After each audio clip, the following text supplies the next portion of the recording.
उमेद अंतर्गत कर्जफेडीत गोंदिया जिल्हा राज्यात प्रथम असल्याची माहिती जिल्हा ग्रामीण विकास यंत्रणेच्या प्रकल्प संचालक प्रमिला जाकलेकर यांनी दिली आहे। तर गोंदिया जिल्ह्यातील महिलांनी बचत गटाअंतर्गत घेतलेल्या कर्जाची परतफेड करण्याचं प्रमाण राज्यात अव्वल असल्याचं त्यांनी यावेळी सांगितले। ग्रामविकास व पंचायत राज विभागाअंतर्गत महाराष्ट्र राज्य ग्रामीण जीवनोन्नती अभियान उमेदच्या वतीने 17 फेब्रुवारी ते 21 फेब्रुवारी 2026 दरम्यान पलाश मिनी सरस भव्य प्रदर्शनीचे आयोजन करण्यात आले आहे। सदर प्रदर्शनी इंदिरा गांधी स्टेडियम गोंदिया येथे लावण्यात आली आहे। जिल्ह्यात वसंत ऋतूमध्ये पलाशची फुलं मोठ्या प्रमाणात आढळतात, त्यामुळे या मिनी सरसला पलाश नाव देण्यात आलेले आहे। पलाश मिनी सरसमध्ये ग्रामीण भागातील 125 स्वयंसहाय्यता समूह सहभागी झालेले आहेत। यामध्ये ऑनलाईन शॉपिंगची सुद्धा सोय करण्यात आलेली आहे।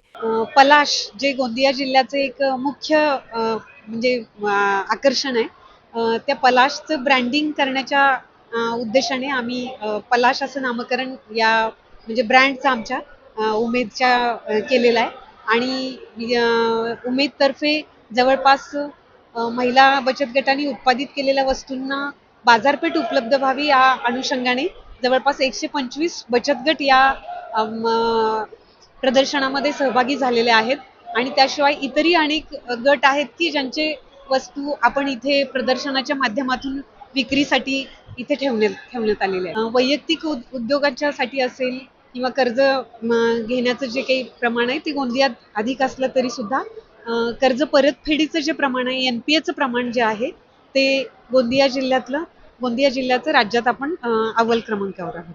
हे जे प्रदर्शन आहे ते 17 तारखेपासून ते 21 तारखेपर्यंत सर्वांसाठी खुलं राहणार आहे, सकाळी 10 ते रात्री 10 वाजेपर्यंत।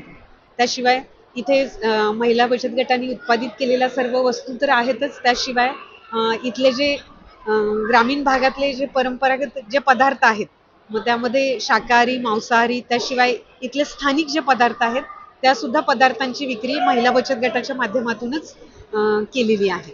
माझी प्रशासनातर्फे सर्वांना विनंती आहे की सर्वांना आवाहन आहे की आमच्या ह्या महिला भगिनींनी ज्या काही उत्पादित केलेल्या वस्तू आहेत त्या इथे याव्या, या प्रदर्शनाला भेट द्यावी आणि जास्तीत जास्त खरेदी कराव्यात की ज्यामुळे आमच्या महिला भगिनींचा उत्साह वाढेल।